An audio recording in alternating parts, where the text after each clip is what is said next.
I really hope that job I got is in fact legitimate because as of today, I mean, I straight up gave them all my information. So for the background check, so routing, bank account, voided checks, social security, all that. So like, man, this ain't legitimate.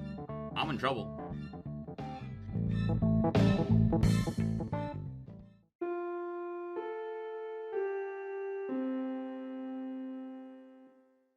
Hello and welcome to Weeaboo TrashTalk, number one unranked weekly anime podcast every Wednesday-ish at 9:30-ish p.m. Central Time. How is a Wednesday-ish? That's on me. Anyway, 9:30 p.m.-ish Central Time, we come to live for our trash takes on anime news, host topics, and what we've been watching right here at twitch.tv/CLOSP.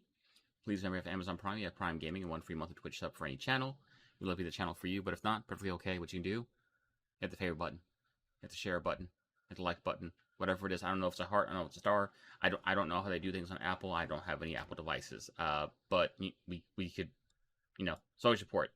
We're working on other things too. But just write a review. Again, there you go. It helps. It helps. For the love of God, it helps. Anyway, I'm your host, CLOSP. You can call me P. As always, I'm joined by my one co-host this week, El Chefe himself, Bingo of Cooking with Chefe on Facebook and now Twitter. He is not joining us this week. Got a small bout of sickness there, so hopefully be back next week, feeling much better. But I do have, as always, alongside myself, the world's #1 Mio enthusiast, Gallant of Gallant and Zeros on Twitter and Twitch. What's up, everybody? How's it going? This is episode 16 on Wednesday, November 3rd, 2021, because we don't talk about the fact that October is gone now. We really don't. Yeah, it's gone. Some say it was never there. I will say, though, I don't know, I left it on a sour note, because I've mentioned to Gallants before, on Halloween, I got wrangled into passing out candy. I was like, oh, cool, whatever. And I was a little annoyed at how long it took, because originally it was going to just be for a little bit, like a few minutes, while someone started the grill. That turned into I was there until everyone else stopped eating. And at one point, there was a older trick-or-treater, and I was giving out the candy. I don't look. I know I count 3 pieces of whatever is in my hand and give it everybody's bag. And I gave this one person 3 pieces, and all I hear is like, I hate going first. I got 3 Whoppers. How dare you? It's Whooper. No. Not that. And also, you have no proof. But this older generation of trick-or-treaters, like, even when y'all do go out, where's the etiquette? We're one of the few houses still giving out candy, and you're going to complain about the candy you got. How dare you? That's just kids these days. This is how you know you're getting old. A Whopper isn't bad. Either the burger or the candy. Get over it. Grow some taste buds. Anyway, this week we got a few updates for you in news considering the UFO table saga, because it doesn't end, Tencent taking over the world, and of course announcements and dates for you later on. Before we get into all of that, we're going to get into what we've been watching. And like just a little bit, because I'm now realizing I did not pull up trailers beforehand. Whoops. Let's see here. We've all had those days. I apologize, headphone users, but that may happen again. Nope. Okay, we're in luck. We're in luck. It carried over from the first time I did it.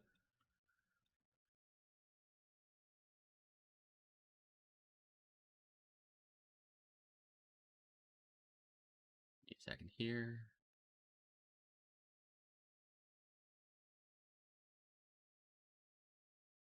Okay, there we go.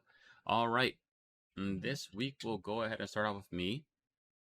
Would help if I had the screen up. Yes, what? And what I went ahead and caught this week. So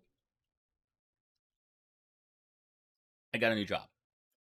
More on that next week when we have some updates for the channel. But I got a new job. What I had to do last Friday was I had to go get my fingerprints scanned in at a mailing place and then have them mailed off to the company so they could do a background check for me. Because it's a fully remote job. Yay. That's what I wanted. But after doing that, I was like, you know what? I kind of want to get. Like, I'm up already. It's like 11 o'clock in the morning.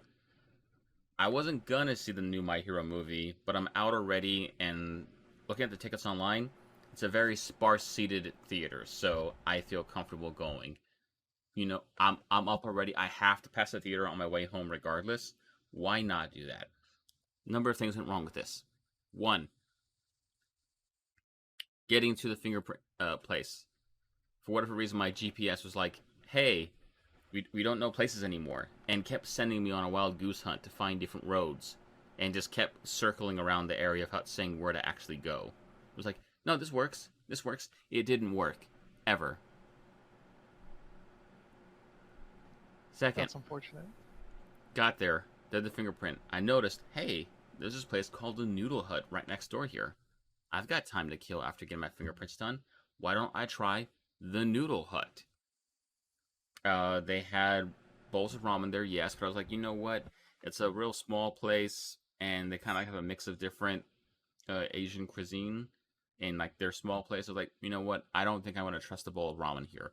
But here's what they do have. As they call them, nuclear fiery noodles. I was like, huh, that could be interesting. Why don't I try that? Here's why you don't try that. Because it was deep fried. So when they came out, they were not spicy noodles in a bowl or some such.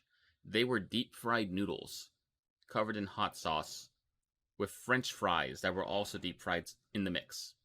What? Yeah, so it was crunchy, spicy noodles with equally crunchy French fries on a plate, not a bowl. That's bizarre. It was not good. I'll tell you that much. And that's on me because I didn't notice it looked like crunchy in the image because I also saw the image of the noodles in the bowl and like, oh, red hot, and it's like fire. It's like, sure, why not? That looks like something I would eat. And I couldn't really tell because I was stuck outside looking at it with the sun in the way, so the screen doesn't auto adjust on my phone that well, or doesn't at all because I don't like it being that way. So I couldn't see that well, and I was out there for a while, and I was kind of more annoyed because this kid who let me in, he was not having a good day. He was not happy to be at work that morning because he failed to open the door twice. The first time, came in, tried to unlock it, was there for a good while, pulling the lock one way, pulling the lock the other way, just couldn't get the door open. It's like, whatever, I'm gonna go ask someone. Comes back about a minute later. Like, okay. Tries it again. It's there for a little bit longer. Still doesn't get the door unlocked. I'm like, wherever. Goes back. About a minute or so later, comes back again. It's like, just staring at it for a little bit while I'm staring at this lock. While I'm staring at him, he looks at me, looks at the lock, looks at me, looks at the lock again. It's like, I don't. You have a choice in this matter. I think you have to open the door. And tries again, and he gets the door open this time. So, good on him. He discovered how locks work. It could be a tricky one. I don't know, but either way, it was like cool and let me in. Like awesome, cool. And I wasn't trying to walk next to the kid because we were just in there, but we were both there, so no one else there. Okay, and then I stopped, tried to get out of his way, let him go around the counter, put my order in. And I was like, yeah, I'm just gonna go ahead, this, and this, and look up at this kid, and this kid's just like, with his hand out. Okay, but first, to go or here.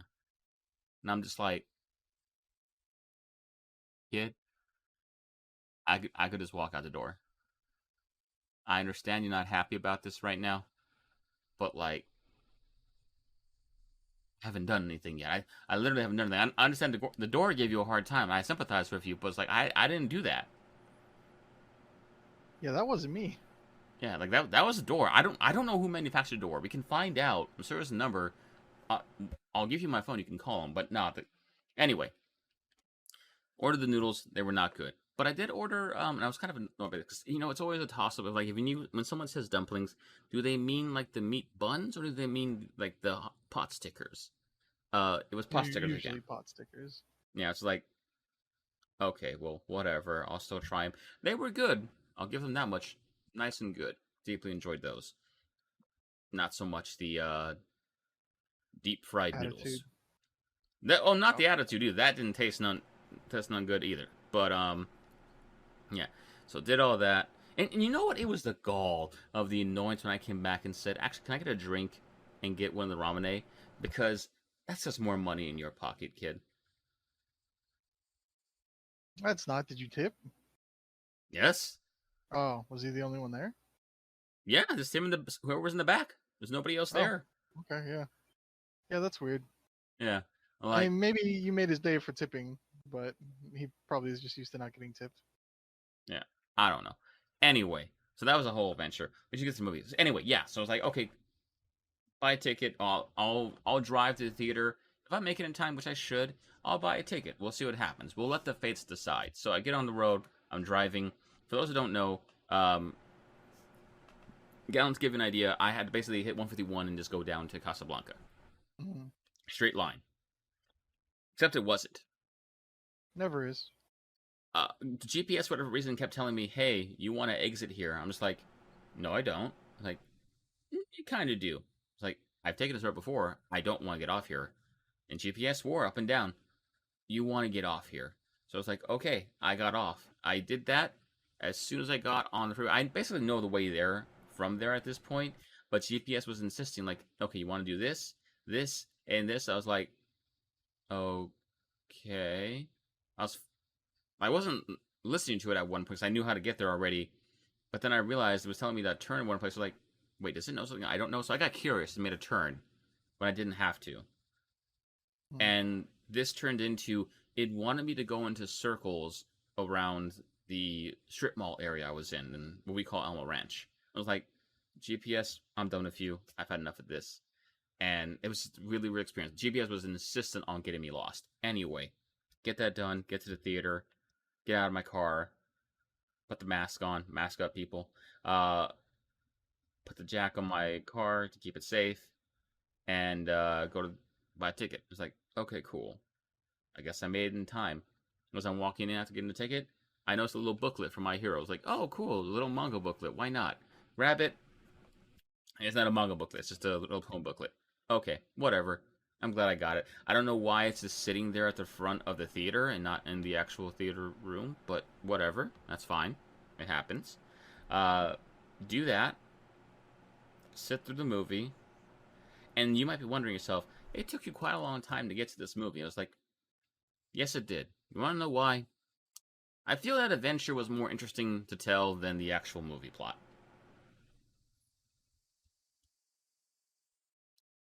So anyway, let's get into it. I'm going to pull it up right now. So, went ahead and checked out the new movie, My Hero Academia World Heroes Mission. And let me tell y'all, that wasn't enjoyable. It just is what they hyped it up as a story about the big three of My Hero, being Bakugo, Todoroki, and Deku. And if there's one thing this movie ensures you understand, the big three is a lie. Todoroki does not fucking matter. Because, again, completely shafted. Like, I'm convinced Todoroki has no idea what the fuck he is doing in this universe. Like, that kid he's just trying to get through the day, and God bless him for it. He's trying so hard, and eventually, he does his part when he needs to, but, like, I think Todoroki in another life would be so much happier just being quirkless. If I can just be dead honest here. Like, better quirkless than a worthless. Basically. Like, at the end of the movie, there's a fight with the big three, each with their own, like, opponents to go ahead and fight, and they kind of just forget to talk about Todoroki's. That's hysterical. Like they just legit, like, he kind of get knocked around a lot, and eventually they come back and finish up the fight for him. Yeah, definitely, but, like, ultimately, he was kind of forgotten about. So it kind of hurt to see, I'm not gonna lie. Especially considering that, they weren't good fights to begin with anyway. But, like, well animated fights, but they weren't actually good fights in my opinion. It made me sad. Anyway, Todoroki, you deserve another series. and I hope you get it someday. If anything, Todoroki needs to get isekai'd. He deserves it. Isekai'd in a very blank, normal world where he can just go to school and have a very easygoing life. Get killed, kid. Basically. That would be interesting that it happened to Todoroki, because, let's face it, nothing else is going to happen to My Hero. Plain and simple. Also, those really cool outfits they show off in the movie, yeah, they're literally the first 3 minutes of the movie, and that's it. That's pretty hysterical. Yeah. I will give it this. I mean, this movie basically is Deku goes on a countryside trip, a trip through the country with the other movie protagonist. You know, the as always, anime movie about a shonen. They got to go ahead and throw in the a new character who's like the proxy for the main character you're used to. And yeah, they go on an adventure to go ahead and solve the problem that they're having. Basically, the backdrop is there's a group who says that quirks are a disease and they need to be fixed, even though 80% of the world has a quirk. And people that are the bad guys, in fact, have quirks. So, I don't know what's going on here. Just pot to kettle action, you know. Yeah. It's like, alright. And, I will give it this about the fight. Literally, the opening of the movie is all the heroes across the globe acting on this mission because they need to stop this terrorist threat after they set a bomb off in a city that basically killed the entire city in a very horrific way. That's about as real as My Hero's gotten some time now. Up until this current arc that's about to come up. And I give them this. The first thing they said, this is a very important mission. These are extremely dangerous terrorists. They threaten the world. We have to make sure this works right. With that in mind, no one, under any circumstances, has or should talk to the cops about anything. We're leaving them out of this. This cannot fail. We can't involve cops. They cannot be involved. Shut the fuck up, Friday. Don't talk to the goddamn police. Mm-hmm. And like, okay, cool. That was a nice little chuckle. They take it further though, folks. The kickoff point for Deku's cross-country adventure with the movie main character is literally, hey, you're kind of a thief, and Deku's trying to stop you. Like, okay, cool. The thief eventually gets stopped by the cops, and Deku's like, okay, cool. And I guess that should be chill. The cops are corrupt, of course, and immediately start shooting at the other character. To which Deku was like, oh no, fuck y'all shit. Goes in, knocks him away, and then they start running from the cops. And just hiding from them the entire goddamn time. And honestly, the cops are a bigger threat throughout the movie than the actual terrorist organization. Because the terrorist organization apparently doesn't have the manpower to spare, except for the one area in their base at the end of the movie. Otherwise, they just own that many cops. Incredible. It was like, oh, okay. And of course, you know, they don't actually fight the cops, but like it literally, the cops tell them, yeah, no, your world, all of you heroes, nah, you can't get in our way. We know that they're part of the terrorist group, so we're gonna go after them. You need to stay out of this. To which all the heroes around the globe go, you're a fucking liar, and just don't listen to them, and send people off to go find them in secret, while they keep the cops busy. Like, no, we just don't believe you. So like, I enjoyed that. It's very subtle, but I enjoyed that deeply. In terms of the movie itself, once again, not to just shit on the movie, period, but like, it's just, I don't know, not that the movie was bad or like horrific or anything of that nature. It's more that if you've seen the second My Hero movie, you understand there's really no touching that movie. There just really isn't. Like, the second My Hero Academia movie is everything that we're not going to get in the manga. So, yeah. Yeah, there's just no real way about it. Like, there's no two ways about it. It's the weakest. Oddly, it's the weakest of the three movies, in my opinion, because of the plot and just the lack of character utilization. But, like, I don't know. It's just so weird that I don't know. There was no reason to have a movie about Deku being on his own when it was promoted as a movie about the big three. Mm-hmm. And whatever. I thought it would have been a great opportunity to really just A movie's a good opportunity to not focus on the main shonen character, but we know where we live, right? Like that's the problem. Yeah. And it's just like, okay, whatever. And by the way, just so we're clear, this movie technically ends with like happy-go-lucky. The other character kind of just returns to poverty. Yeah, that sounds about as tone deaf as I expect. Like,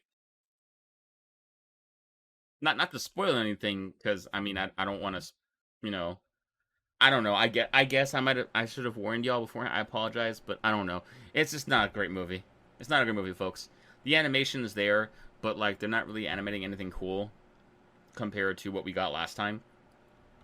Like, I don't know. I save your money. It's gonna be fine. You're probably gonna. I can't imagine this somehow being the movie anyone stands or gets upset about. That I might have taken a little bit away from you. So, sorry, that slipped out, but it's honestly isn't all that great. Um,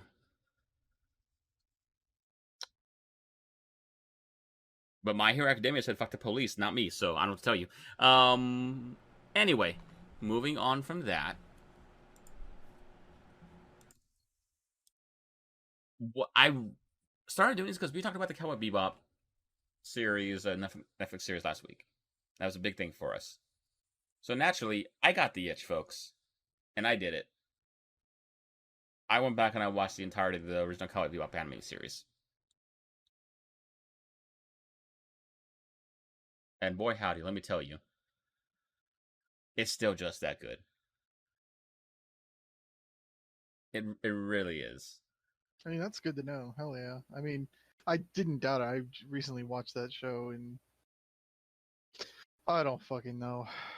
Recently, the If last couple anything, years. what it did reinforce to me, I like, is the fact that this Netflix show everyone's freaking out about, it can't ruin Bebop. It really can't. Bebop is just too. I had a word for it before I was watching it. It's. Assailable. I guess so. Yeah. Like it just can't be. You can make any shitty adaptation you want. I'm not saying that's what it's gonna be, but that could be as bad as it wants, and no one is going to not go back to regular Cowboy Bebop. Yeah, like regular Bebop, original Bebop can't be touched. Plain and simple. Yeah. It can't be touched. It can only be added to, or as they're doing with the series, obviously adapting. Because again, for anyone who isn't aware of this, Bebop itself, uh, it's a masterpiece. Yeah, but it's not perfect. But what it really shines is that it tells, again, all of the episodes are basically made to be their own movies of beginning, middle, end, and they do this within 30 minutes. Uh, and that's kind of the joy of it. Like I was surprised because I think a lot of us are seeing the promo images from the Netflix show of like the church chapel scene. And I think for a lot of people, myself included, we're thinking like, oh, they're giving off the what's going to be the final episode for the season, basically with that. I've forgotten until I watched this again this past week. The church episode is episode 5. Mm-hmm. It's We not don't that eat. deep in. Yeah, we don't even have Ed yet at that point. I think Ed's the next episode, if I remember correctly. So that's going on. Plus the fact that it's gotten me, if anything, more excited for an adaptation on at Netflix for the fact of I kind of want to see someone do something different with Bebop because like no one's gonna make it better, no one's gonna be able to recreate it. So fuck it, yeah. I don't care if it's good or bad. Let's just go and see what happens with it. I'm just interested to see that another. It's weird to have that feeling of like I'd watch someone else's take on the world and see how it goes. Why not? Because we're looking at 10 episodes, an hour long each. We could literally, from what we've seen so far, have only seen like not even half the season. There could be an Yeah. entirely another 5 episodes we just haven't seen, period, in any of the trailers that no one knows about. Not to mention the fact that doing the math, So Bebop is 26 episodes, 30 minutes each, basically. More so like 20, 23 or so of just pure content, and that's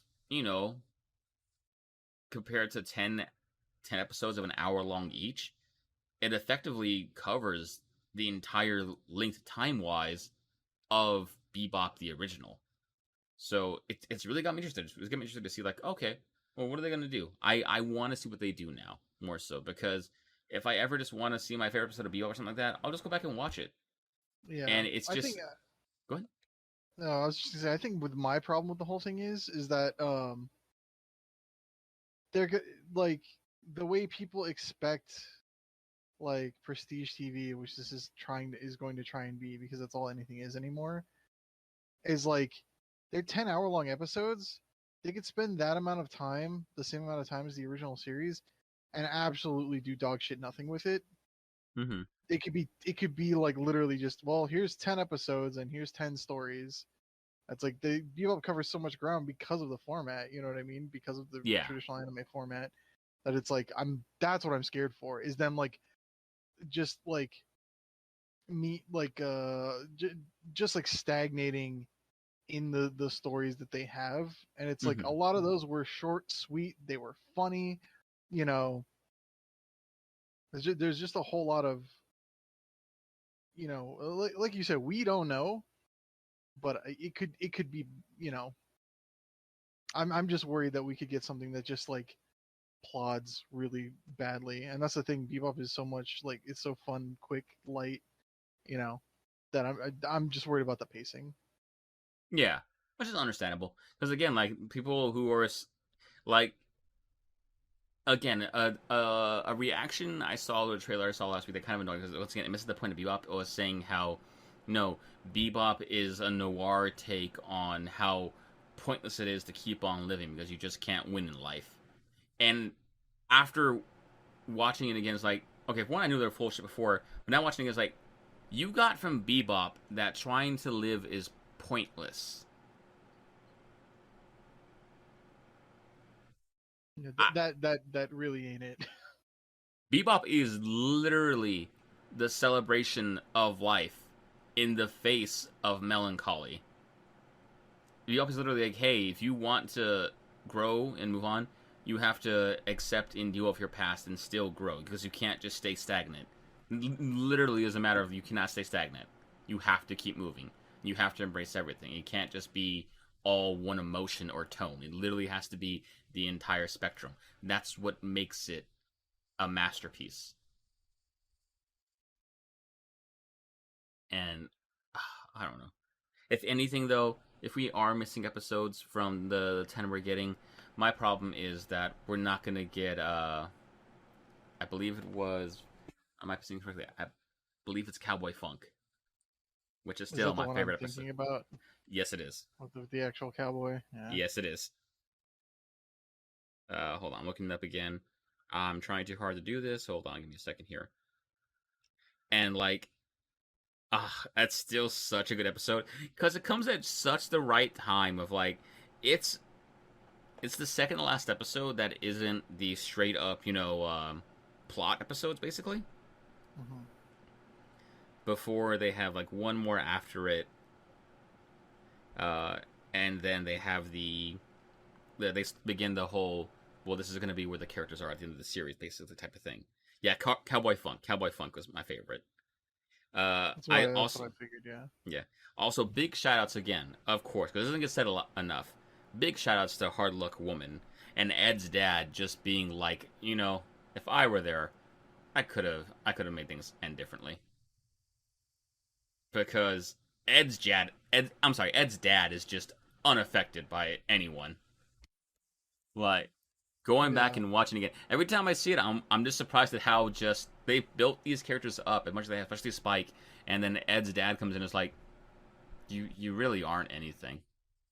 Like you just aren't, and it's just so fucking Calls cool. the bullshit. Like I just love like what I want to see. What would be amazing to see if they did this in the Netflix series Give me Ed's dad versus Vicious. It's not gonna happen. But it would be amazing. Everyone would hate that, Carlos. I don't care. Everyone is wrong then. Give me Edward's dad just slapping the shit out of Vicious. That would be Oh, hysterical. that would be awesome. Oh, god damn it. But yeah, that was me and Bebop. I don't want to go too much further into it. Maybe at some point in the future if we all rewatch again. But I just it's such a good memory. And once again, I'd go back and watch it at any point in time. I love that. I love that show to death. And then my final one for the week. I'm ready to finally go and talk about it the last time. I went ahead and finished off because dub was over. The Saint's magic power is omnipotent. I think I said it before, but I'm not sure. But I can now confirm all the way through. The word for this show is wholesome. Huh. Alright.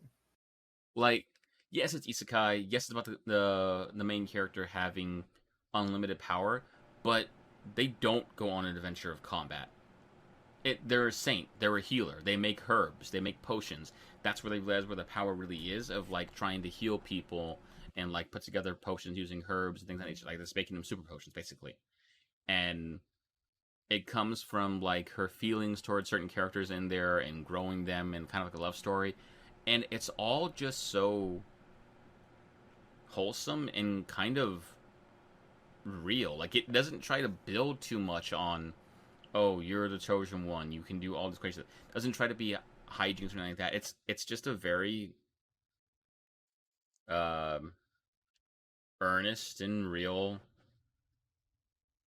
magical love story type thing. That's just, I don't know. It If you've got a weekend to sit around and you want to watch something that makes you feel good and is just kind of nice, watch the Saints Magic is on Epident.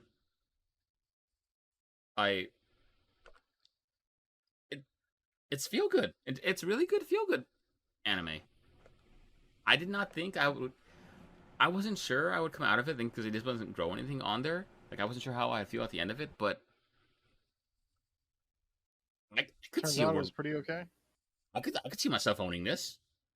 It's such a weird feeling of like that was really nice. It was just really really nice. It's nice to see the isekai genre. One, female lead. Two, there's no fan service stuff in it really, that I can think of at least, and it's just a story about this person who is out there doing the best they can, and they have friends, and it's nice. Yeah, I don't know, it's nice. I'm ready for a season two. Let's go. Whatever. I really can't. I don't know. It's kind of hard to explain because really there isn't much going on Hmm. that I would like get hype about because I wasn't hype watching it. It once again, It was it just just, a fun. It was a fun ride. You're just yeah, there for it. it leaves you feeling good. Again, it's like if you read your favorite comfort book. I assume. I don't know. I don't read books. I have trouble. I'm weird. I always hear the he said she said parts of it. So it throws me out of books basically. But no, it's like that comfort thing. That thing you like on a very chill, your preferred perfect weather day of you just want to sit back, relax, and watch something that you know was an old reliable. That's what the Saints' power is omnipotent is. It's like that nostalgic feel even on the first time watching it. Yeah, it sounds like it does a really good job. Yeah, I'm sad to see it go, but also it's okay. I understand. Like it's a weird thing. Like, yeah, is there more story? I mean, probably, but I mean, I'm good. I'll take more. I'll take less. Whatever. But that was me for You- this week. What's up? Did you have something to say? No, I was gonna say I don't. I don't think you can actually get less. No one can go in there and suck it out of your brain. I mean, I do it again. Yeah, I do it again. Uh, okay, and Gallant, you're up next. Yeah, so I went ahead and ended up watching the 1995 Ghost in the Shell movie. Um, I'd never seen it. I'd read the original manga. I've seen Standalone Complex. I saw a second gig. I haven't watched Solid State Society. I still have that. That's yours, right? Yes. Okay. More on that in a bit. But yeah, I just I figured it's kind of a blind spot in my Ghost in the Shell watching, and oh boy, it's very good. It's very cool. There's a lot of like I didn't realize that's where the creepy hand shot comes from. Oh boy, I hate that. That is just I've never been a fan of that. People have been like, look at that, that's cool animation. I'm like, that's fucking terrifying. Absolutely hate it. Thank you. Um, They just want to massage your face. no, thank you. Absolutely not. Never, never and again. But yeah, it's the this is what got I assume this is what got most people interested in Ghost in the Shell, right? Like Originally, yeah. I would say a lot of Western people before we Mm-hmm. had access to like the manga. Yep. Um, but I mean, it's a fucking gorgeous movie. But like, it's really funny because some of this seems like I don't want to see like say plot stuff that's covered in Standalone Complex, but like some of the same themes are there for some of the stuff. And Yeah. I just the whole time was like, I hate saying that something is soulless, but it's like this is what happens when you take the manga is no slouch. The manga is fairly long. Like again that would be hard to adapt I think into a movie and proven right. Honestly, there's just no the major is such a stoic like character in it, and it's just not fun. Like this is the thing with a lot of manga and a lot of anime is that a lot of the times those have a little bit of everything. They're serious. They usually have whatever message they're trying to tell and all that. But like also they have like moments of levity because you cannot just beat the fucking drama drum Yeah. all day long. And it's a wonderful like I think it's a wonderful like tone piece, and I do like I've always liked the stuff like the greater like message for Ghost in the Shell. But it's just one of those things where it's like, oh my god, it just lingers on like these gorgeous drawn shots of like the city and the music, and it's like, damn, that's really cool. We're here for like 15 minutes total just looking at some like tone piece, Yeah. and like, damn, I just do more with that time. There's like, It's a I rich don't know. universe that deserves to have a strong ongoing narrative. You don't need a goddamn set piece that has the narrative. Yeah, exactly. It was just such a bizarre like thing, and it's you know I get it. These things. People saw this and were like, oh, cool, dope. And it's just like I was talking to another friend of mine about this. But like the most recent adaptation for Ghost in the Shell in the West, the live action movie, felt like another level of removed from like the work, and it makes so much more sense how that movie turned out. Yeah. Like seeing this movie, someone saw this movie and was like, oh, I could do that. We could do that live action. Let's do it. People will love this. I love this movie. And then it's just like it lost some of what was there. And now seeing this movie and having read the manga in the past and everything, the movie had a bit the movie was like already one step removed, and then the US adaptation of the 1995 film is like another step removed. Mm-hmm. And it's Mm-hmm. like it just loses part of it, and I feel like all of the time and the breadth that you get in Standalone Complex touches on a lot of why the original manga is good.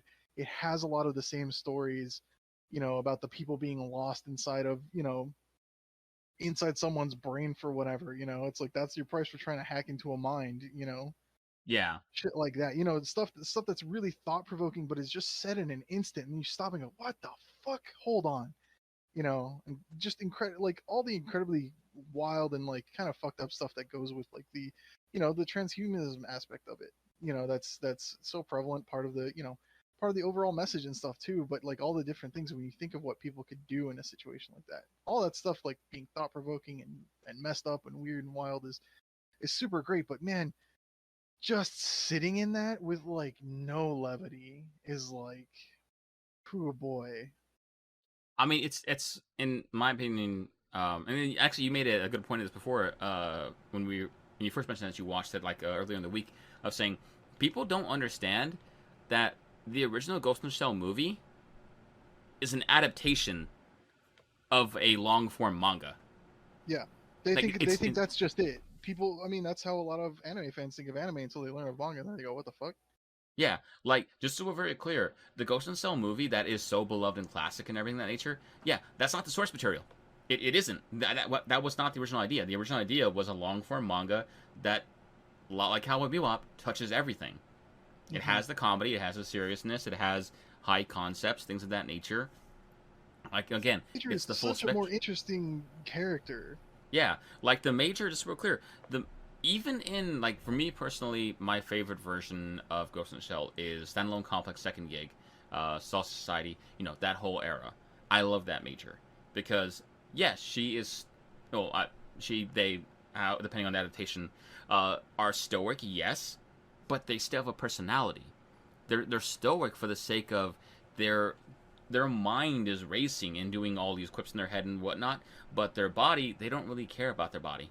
They have a preference, Mhm. sure, but ultimately they view their body like clothes. You don't think about how your clothes are expressing themselves when you're talking or acting or doing anything. It's Mhm. all in your head. And that's kind of the same way the major views their body, of like their body is just clothes, because that's the whole point of it. That's the point of Ghost in the Shell, of like looking past the body, looking past the race, the gender, the ethnicity, whatever it is. It's about the ghost, the soul in the mind. And that's why it's able to like do all these different things. And like for the Ghost in the Shell movie, once again, I'll say it. I'll take the hate for it. For me, my least favorite piece of Ghost in the Shell media is the movies. The only reason it's not the original movie is because the second movie exists, which I feel is even more torn away from the actual like original work than the first one. Because the second Yeah, one it's is like just even more like, again, these movies, and I'll catch a lot of apparently flack, there's a especially. second animated movie too. As I'm saying, yeah, the only reason that the first movie isn't the my least favorite is because the second movie exists. Oh, okay. Yeah, yeah. Plain and simple. Like that's the only reason why it's not my least favorite piece of media in the actual franchise. And I, it's so weird. Once again, this is and again catch a lot of flack. That's probably of why I love long form media like anime series, uh, Star Wars as an animated show, things of that nature, because it can do so much more. It's why good storytelling is so much better when it has long form to work with. Because this Ghost in the Shell movie, the second one afterward, and again the adaptation of this adaptation, which was the U.S. Ghost in the Shell movie, they're all based around the idea of, man, isn't film grand? Let me be a visionary director. It's up its own ass, in honesty.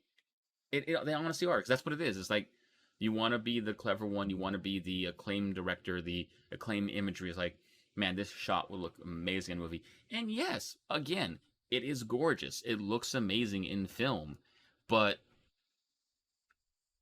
it just it isn't the source material really. Hmm. It isn't the point.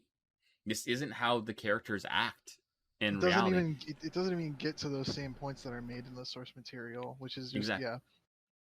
I think I enjoy Standalone Complex a little more than Second Gig. I'm gonna borrow them from you to Mm. rewatch them and then finally finish Solid State Society or and watch it. and and also the 2045 or 2145 series on Netflix, that is an actual continuation of that era as well. Oh boy, I'm gonna wait for I, a season two of that because you said yeah, it I'm gonna ends say on a yes. Well, I was cliffhanger. wait on that though, but wait on that. Nah, It ends in a cliffhanger. yeah. There's no reason to do that. If anything, I mean, I go back. I watch all of Ghost in the Shell, um, Standalone Complex, and Second Gig. I would go rewatch the OVAs that came out afterwards. I think what Ghost in the Shell Arise. I think it was, yeah, because those were really good and the end of a really good movie as Oh well. yeah, didn't we watch those? Yeah. Well, I know I I at watched least them. saw one of them in theaters with you and Nick. Yeah, That happened for sure. that was the end of that whole thing. That was the end of that Hmm. one. Did we I go to don't like a double feature or? no. So I mean, Yeah. it was a collection of OVAs first. So here, let me Mm, pull them up because I think they're available on Funimation now. I think the streaming hmm. now on Funimation, but they were a collection of OVAs because they originally they were on Netflix because I couldn't find a Hmm. home. Licensing Yeah. hell is Ghost in Shell and just that's the series. You can't even watch the standalone complex on anywhere but Hulu with live TV add-on, and it's like, what? Mm-hmm. I don't know if Absolutely. you saw someone log into your Hulu on a PS5 at some point in the last like month and a half, but that was me, and I was like, oh, okay, well this is stupid. Wait, say that again. What was it? I logged on to Hulu, your Mm-hmm. Hulu account, and looked up standalone complex because something said it was on there. You need to have Hulu with live TV to watch standalone complex, even though Oh yeah, it's not airing anywhere, yeah. Mm-hmm. which doesn't make. Oh my god, So okay, fucking so anyway. here's what it is. So, and this is gonna get confusing again. Ghost in the Cell, love it to death, hard to really get a hold of. So there was originally the OVAs, which were four OVAs of an hour-long story, basically to set up the Ghost in the Shell Arise era of the franchise. And at some point, I guess they turned that into a full-on anime season about those Oh, OVAs. I don't know if they tell the exact same story. I mean, they're basically 30-minute links afterwards, so like those four stories cut in half and possibly the movie, I guess maybe. But so you can just watch the OVAs. There's only four of them, an hour long each, and then the movie, which is an hour 40 minutes, and that was the one we saw in theaters. I don't know if you saw the ones before that because at that point they were kind of hard to find. Um, yeah. but I did. They were great. They were awesome. I think I might have never seen the last one actually, though. I'm thinking about it because it wasn't in dub. The other ones were. It was a weird time, folks. But I Yeah. don't know. I would watch all of those and the movie as well. And that's going to be the Ghost in the Shell, the Ghost in the Shell Arise, all the Mhm. OVAs, and then Ghost in the Shell, the new movie, because they literally called it that, the new movie. And they're all available in Funimation. I'd recommend them. They're very good. They're very enjoyable. Uh, if anything, I think I like that one a lot too because of the fact that it has a younger Major, so Mhm. she has a lot more of her. I wouldn't say exactly the manga itself, but she's pretty close to being like that kind of scrappy kid because she isn't really a part of the organization yet when that happens. Like Mhm. section 9, please. Is it section 9 or 13? No, it's 9, right? It's 9. Yeah, yeah, Yeah, yeah. it's 9. Okay, I don't know why I'm thinking 13, but uh, yeah, it's section 9. So that's there, and just I don't know. I recommend giving it a watch at any point in time that you can. Let's see here. But yeah, but this was your watch, Gallon. Anything else to add? Was it? It was. I still liked it. It was still Ghost in the Yeah. Shell. It just wasn't. It wasn't everything I wanted it to be or was No, I get you. expecting. You know. No, I So, get you. Like I said, but yeah. I don't dislike the Ghost in the Shell movie the same as you. It's the fact that if you've actually taken in Ghost in the Shell and everything it actually is in long form, you come back and you watch these movies and you're just like, I mean, okay. It's hard not to describe it because I don't want to insult the director because yeah, it's a really well directed movie, but like it honestly is kind of really up its own ass. Like that's the way I view it personally. Um, yeah, I don't know, but that's just me though. All good. And then with that, that's gonna go ahead and be what we've been watching this week. Now, for those of you angrily typing your hate rants on the YouTube video whenever this gets posted on there, go ahead and give it a shot. You don't want to miss these announcements. Before we get to that, catalog up. Oh no, wait, no, yeah, no, hold up, back up. Before we get further, we're actually doing some news coverage this week. Mhm. All right, so both of these are coming from Anime News Network, and oh, both of them from Alex Mateo. Good job, Alex. Thank you for the news. First up, in a smaller coverage we're going to do on here, Chinese internet conglomerate Tencent to invest in Katakawa. Am I saying it right? I'm always going to check it. Kadokawa or Kadokawa? Let me see here. Hold on. Need to scroll up from where I was going to read.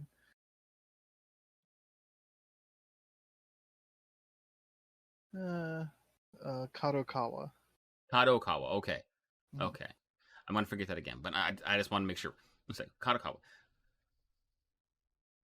Okay, so story goes as follows. Publisher Kadokawa announced on Friday that Chinese internet conglomerate Tencent Holdings will acquire a 6.86% stake in Kadokawa's for 30 million yen, about $265 million US, and become the company's third largest shareholder. Hong Kong based Tencent subsidiary Sixjoy became the company's third largest shareholder. Hong Kong based Tencent subsidiary, Sixjoy became the company's, hold on. My eyes are playing tricks on me. Okay, start that again. Sorry, folks. Hong Kong based Tencent subsidiary Sixjoy will buy 4.86 million shares for 6,170 yen, about about $54 US per share. I thought they said like that's kind of big news on there. My bad. No, which is a 2.3 premium to its closing price. The transaction is expected to take place between November 15th and 26th. Kadokawa stated that it will enter an agreement with Tencent Group for the anime business to further promote the company's IP-based global media mix and to form a capital alliance with Tencent Group. The company will invest the entire proceeds in content by March 2024. This includes securing editors and producers. The Master Trust Bank of Japan, and I'm going to make the attempt to pronounce this correctly because I think that would be, I don't know if it's actually Chinese or Japanese, but Sasao based investment fund KSD&H will remain Kadokawa's first and second largest shareholders following the transaction, and former representative director and president Nabo Kawakami will become the fourth largest. So, for those who are wondering, again, it's a quick cover on this.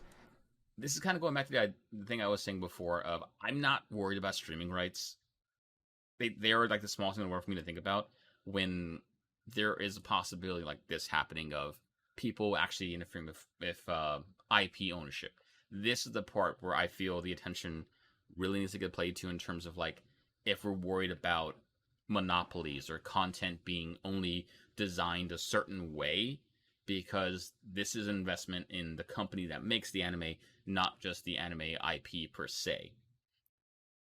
From what I've seen across the board in other industries of whenever Tencent invests on there, so far it's mostly been a hey, you make good business choices, we're going to invest in this so we make money off of you, but not necessarily interfere. So far as I have seen at this point, this is beginning of November 2021. If we're in a hellish future where they are controlling everything, damn, like, not surprised, but shit. Yeah, I think for the most part, Tencent goes in and is just like they have capital and they just invest it because it's like, all right, we'll take a piece of that pie. Yeah. And they've been real big about it. It's like, yeah, we'll make some money off you. Why not?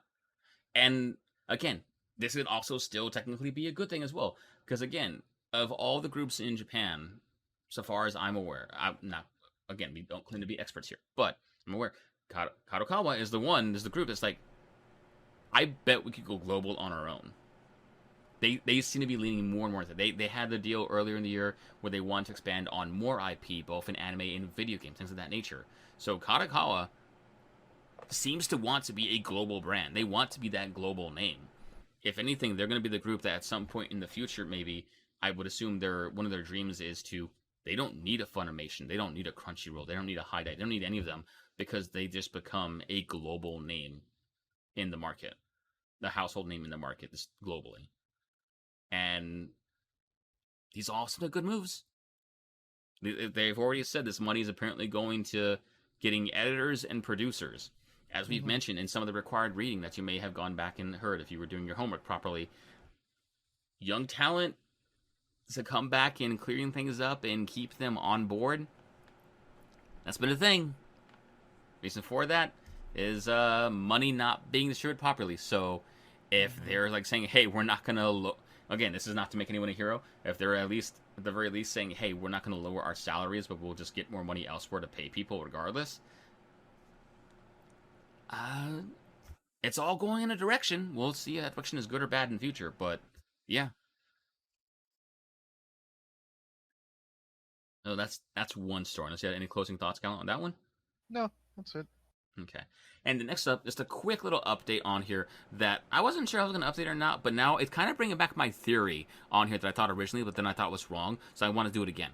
Anyway, again, Alex Mateo at Anime News Network. Prosecutors seek 20-month sentence for UFO Table founder Hikaru Kondo over tax evasion.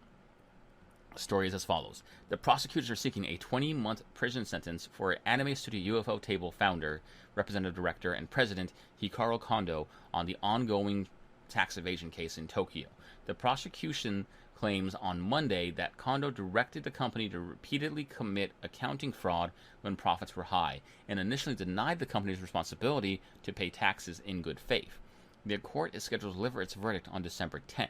Kondo admitted to the charge of violating the Corporation Tax Act and Consumption Tax Act by failing to pay 138 million yen, about 1.25 million US dollars, in taxes at a preliminary hearing by the Tokyo District Court on September 17th.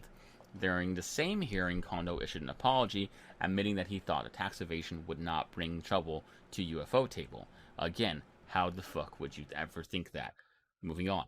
The prosecution said in its opening statement that UFO Table and Kondo hid part of the income from the company's cafes and merchandise from 2015 to 2018 in order to.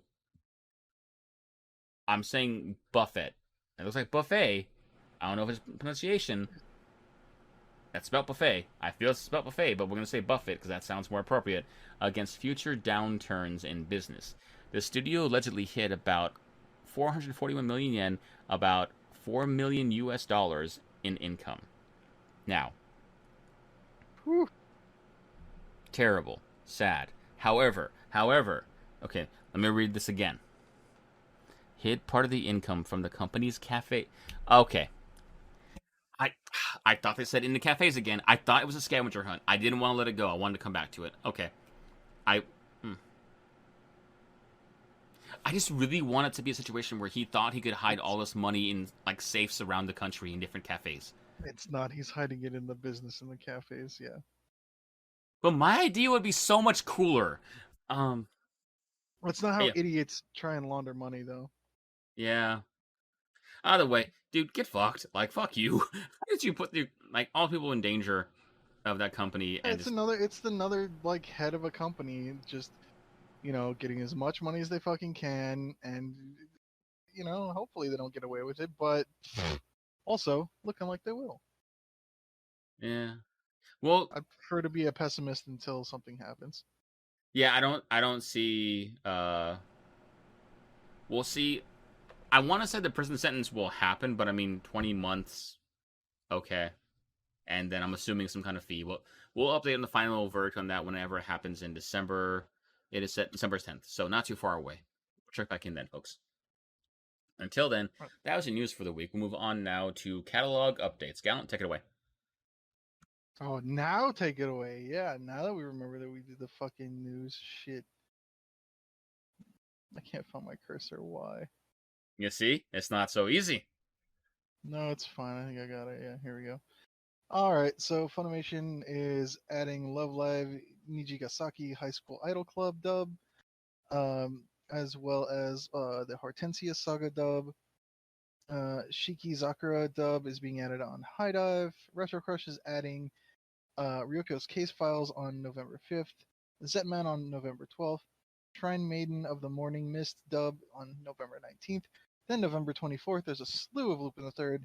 Um, Alcatraz Alcatraz. connection. Alcatraz. God damn it. Fuck me. I'm gonna go blow my brains out. Not really. Don't do that. Sorry. I'm just upset that I couldn't. Alcatraz. I'm fucking stupid. Operation Ruin the Treasure. The Elusive Mist. and The Last Job. Those are all being added for Lupin the Third, November 24th on Retro Crush. Crunchyroll is adding Platinum Ends dub as well as Odd Taxi's dub. Those are going to be November 18th and January 16th, respectively. And then Don't Toy With Me, Miss Nagatoro dub is added on January 11th. Oh God, there's a second page. Why did you do this to me? Why did you fuck me like this?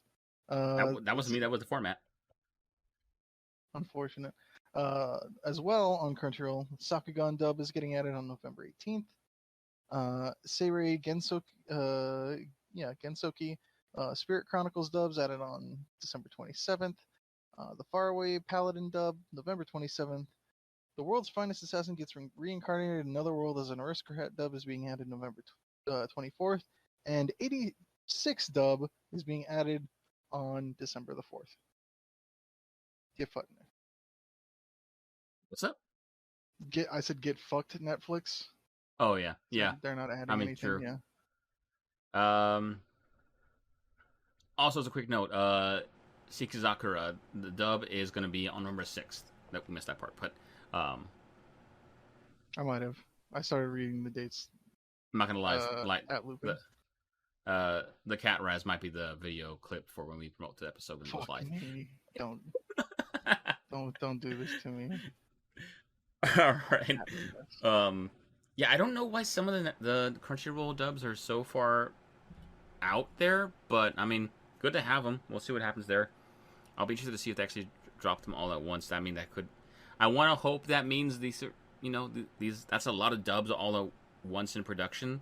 I want to hope maybe some backroom deals of like, hey, let's get production wrapped up right now and hope more in the future. By the way, I'm gonna be there about that Odd Taxi. Let's go. I'm so happy. January 16th. Motherfucker. Right before my birthday. I may be late. Moving on to new announcements. The Dawn of the Witch is getting a TV anime in April 2021. Let me pull that one up.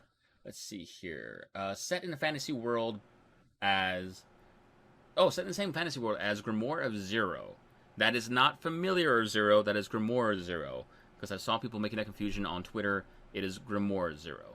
The light novel series, now at peace after having endured a conflict between the church and the witches for 500 years. However, embers of war still burn in some regions of the world. The story centers around Seville, a hopeless student at the kingdom of Winnays. We're going to say Winnays because we're not saying it the other way. College of Magic. Seville has somehow lost all memory of his time before attending the college.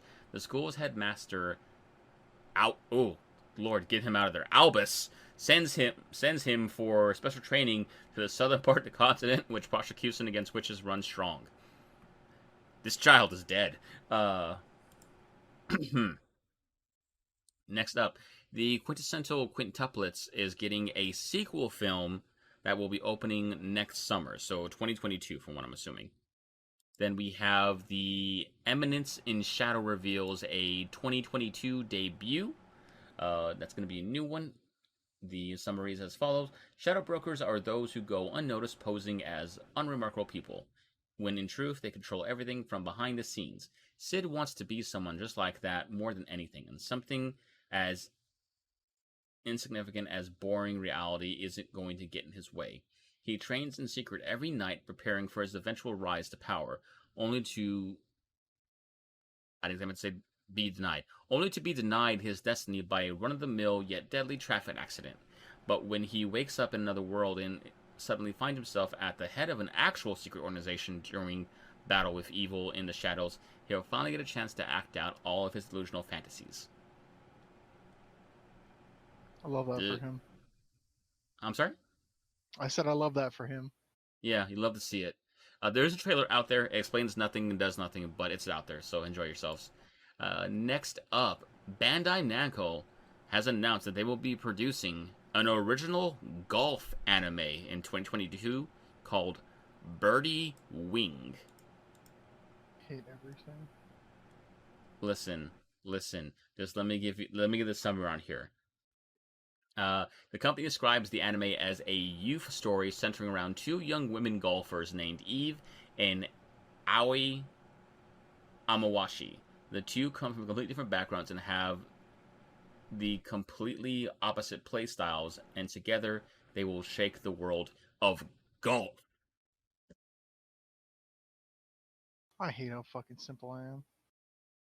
Yeah, I was. You know what? I did not plan for you to say what you did beforehand, then pull the 180. But here we are. Nah, that's fine. You should honestly call that. That's classic me energy. Yeah, I mean that's fair. Anyway, next up, and this is gonna be one for me. Uh, I might need help with this one. Aoshi Soccer, I believe it is. I Aoshi think you said Soccer that right. has unveiled a April 22 debut. This is the big soccer anime that everyone was getting hyped for earlier in the year. Let me see if we have. Yeah, the manga centers on third-year medical school student Aoshi Aoi, who. No, I'm sorry, Ashito Aoi, who lives in Ehime Prefecture. Ashito has a strong talent in soccer, but he tries to hide it. Due to his Uh, very straightforward personality, he causes a disaster that serves as a huge setback for him. Then Tatsuya Fukiya, a veteran of the strong J Club team Tokyo City Esperion and coach of the club's youth team, appears in front of Ashido. Tatsuya sees through Ashido and sees his talent and invites him to try out for the youth team in Tokyo. Also, Look, Aoashi. Awashi, thank you. Awashi, Mhm. thank you very much. Uh, I'm not sure how strong personalities in soccer lead to a disaster, but I mean, I guess I'll be here for it. Why not? Someone's Uh, gonna get hit by a car, right? That's about all it comes down to. okay, but I don't know why we're upset about this. Apparently, getting hit by a car means you go to another world and you have OP powers. So, if anything, next person I see get hit by a car, I'm gonna say that lucky fucking bastard. Um, I love soccer. There's a trailer out there. They're playing soccer. Please don't daze me again. Don't give me a great anime I fucking fall in love with and then just don't end it, please. Like soccer's cool, y'all. Just saying. I don't know how soccer slash football is the world sport, but none of the animes can fucking finish. Where are y'all? Just, it's just about how popular it really is. Anyway, next up, the strongest sage with the weakest crest is premiering on January 2022. Let me see here. In the description for the story, his strength limited by a magical crest with which he was born, Matthias, the world's most powerful sage, decides reincarnation is necessary to become the strongest of all. Upon his rebirth as a young boy, Matthias is thrilled to discover he's been born with the optimal crest for magical combat on his first try. Unfortunately, the world he's been born into has abysmally poor students when it comes to magic, and everyone thinks he's still marked as a failure. Oh, I'm sorry. Abysmally poor standards when it comes to magic, and everyone thinks he's still marked for failure. Now it's up to Matthews to prove everyone wrong, the world's strongest sage style. Now, is it just me, or that description is not like an oxymoron? It kind of did. Also, the world's strongest sage style sounds like it sounds like this is a follow up to something. Like we Right? should know a strongest sage from something else. Like, he was very weak beforehand, so reincarnating, and now he has the best crest, but for some reason, even though he has the best, due to poor standards, he's still considered a failure. I What? How does that make sense? I don't know. There was a trailer. It looks like solid production quality, but not that great animation. It probably just gonna be a fun weekend or something for me. Whatever. Uh, moving on. This was bigger news. So it's been rumored. Everyone could see it coming because it's so popular on here. But officially, we have the announcement. Spy Cross Family is getting an anime in 2022. There is a trailer out. For everyone to enjoy. That manga is a weekly. It's been a big hit, from my understanding. I've been waiting for it to go ahead and get announced on there as well. I haven't started reading it yet, but I probably will now soon. The description goes as follows. Master Spy Twilight is the best at what he does when it comes to going undercover on dangerous missions in the name of a better world. but when he receives the ultimate impossible assignment, get married and have a kid, he may finally be in over his head. Not one to depend on others, Twilight has his work cut out for him, procuring both a wife and a child for his mission to infiltrate an elite private school. What he doesn't know is the wife he's chosen is an assassin, and the child he's adopted is a telepath. I'm gonna be honest with y'all. I thought I read the description before, earlier in the week. I apparently did not, because that sounds fucking awesome. I mean, there's a reason it's pretty popular. Yeah, the manga sold over 2.5 million copies apparently. So good on you. I don't know. I might start reading before it comes out. We'll see. Either way, there's a trailer out. The trailer doesn't really do much for me personally, but I mean, whatever. This sounds hype. Let's go. And it is by Wit Studio, so I we stand our Lord and Savior Wit Studio. Yeah, it sounds about right. Okay, this is on me. I put a new date in the new announcements. My bad. But Requiem for the Rose King is going to be on January 9th, 2022. Shit. Perfect game. I'll get it someday. Next up, Tomodachi Game gets an anime in April 2022. That one is, let's see here. Where's the discussion? Yeah, summary. Okay. The story, based on Mikoto Yamaguchi's original concept, centers on Yuichi Kataguri, a young man with a perfect student life who has 4 friends with difficult lives. His peaceful daily life comes to an end when 2 million yen, about 20,000 US dollars in school trip fees, goes missing. Riddles unfold as Yuichi gets caught up in a mysterious game for money and must decide whether friendship or money matters more. With enough money, you can save your friends. Just saying. People who say money can't solve problems, it doesn't fucking hurt.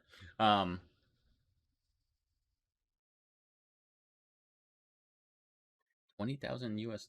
That sounds like an investment to make more money than solve all the problems. Just saying. Anyway, that's going to be it for new announcements. Up next, move on to new dates. First up, Extraterrestrial Boys and Girls has unveiled it will be a 2-part theatrical format and will debut in Japan on January 28th. Nothing stated so far for the Americas. Let's see here. The anime is set in 2045, where the internet and AI are commonplace, even in space, and centers on a group of children stranded in space after a large-scale accident occurs in a space station. By using narrow-band social networking and a drone that they can manipulate through smartphones and low-intelligence AI, they overcome many crises. After that, small gaming news on here. Final Fantasy V Pixel Remaster game is officially launching on November 10th of this November we're in right now. So have fun with that, folks. Tales of Luminaria smartphone game launches on November 4th. That is the new Tales game that is on mobile. It looks actually enjoyable compared to what Tales of Rise is. If you follow the video game podcast, you know how much I'm not enjoying that one. And it should be launching in just under an hour if it hasn't already. So let me double check real quick. Let me double check. I have it on auto download, but nope, not yet. Probably an hour or so. Let's go. Next up, this one was a confusing one for me. Fruits Basket is getting a compilation film with prequel and epilogue scenes. That is going to go ahead and be launching in Japan February 18th. So I'm sure there'll be more articles about that to give it more clarity on there. But yeah, February 18th, Japan, Fruits Basket, new film with a prequel and epilogue scene. So we'll see what that turns into, folks. Because you Fruits Basket fans, you'll never stop crying. Ever. Have fun with that. Blade Runner Black Lotus is going to premiere on Adult Swim on November 13th. Because, that's right, folks. They didn't forget about it. They made it. It's coming. So, enjoy yourselves. That's it for new dates. Lastly, we've got a good number of required readings on here. So not all readings necessarily. Some of them are videos, about half of them are. But there are 4 of them. So first up is going to be from Kim Morrissey at ANN. Sentai Filmworks hosts a roundtable discussion on Lupin the Third's anime's 50th anniversary. So it's just a video roundtable that goes ahead and covers, with guest speakers, the history of Lupin, where it came from, how it started, and things like that nature, like talking about the themes and things, of that. So if you're a big fan of Lupin like me and you want to have, you want to hear a discussion about it, it's out there for you. As well as from Cali Chic, I'm sorry if I get the name wrong on there, also ANN. This is going to be the Bell director Mamoru Hosoda at the Animation is Film Festival, and just talking about, well, kind of everything. And I don't know, I admit it, I completely admit that I'm biased, but hey, I'm running the show, so I'll say what I want. I'll cover what I want to say. But yeah, Mamoru Hosoda, we stand a king, and I'm all about any chance I can get to read an interview about him. So if you want more about that, there you go. This is what I did not expect happening. So not required reading, but it required watching. It's only about 10 minutes. Behind the music of Fate Stay Night Unlimited Blade Works. So the actual composer is going to be on the Funimation YouTube channel. The actual composer for Fate Stay Night Unlimited Blade Works sat down for a video interview. At which point, so to start off the video, basically he talks about how it was, he came from a family of composers between him and his brother of who would go ahead and carry on the family legacy until his brother, I guess, ran away from home, and then it was on him to carry on the family name. And just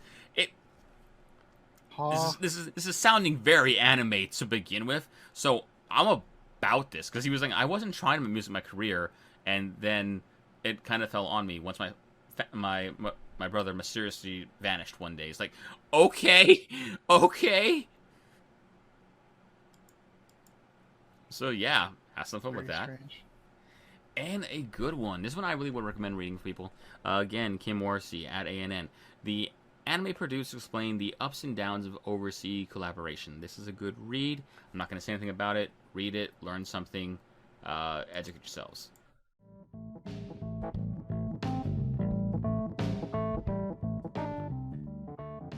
And with that, folks, we are good for the week. As always, thank you for watching, stopping by, listening, whatever it is you did. Please like, follow, share it out there, leave a review. All of these things help if you don't have any funds. But again, if you have Amazon Prime, you already paid for it. Don't let Bezos just keep your money. Get something out of it. Also, don't forget to claim your free games. They have a game launcher. You technically get like over 5 games, like 6 or 7 games every month. This month there's some good ones on there. Use it on there. And also, while you're up there, give us a sub. Once again, that's twitch.tv/CLSP. We'll be back next week. We're going to have some housekeeping next week to go and let y'all know what might be happening on in the near future with the shows. Nothing major, nothing sad, just some things we have to clarify for a few weeks to go ahead and get everything balanced out, to give some sets of expectations for a little bit. But that'll be then. Until then, Gallant, any closing thoughts? Nah, if you haven't watched Ghost in the Shell, watch some form of it. Then go watch some good form. Yeah. Like, seriously, it's part of everyone talks about it for a reason. Just enjoy it. Have a day. Make an evening. Light some candles, cut some fruit, make a bubble bath, whatever it is. Just make a goddamn night out of it. Treat yourself. Contemplate your existence. No, that's well, the series is gonna make you do that regardless, but... Okay, well, get ready to, I guess. And to rumble. Anyway, folks. No, you can't say that. You literally can't say that. We'll get sued. I think they're dead by now. Anyway. Yeah, and I'm almost certain their estate has some kind of huge-ass control over it.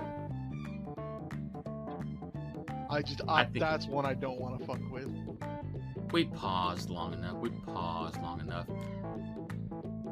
A year later, they did not pause long enough. Anyway, catch you next week, folks. Have a good one.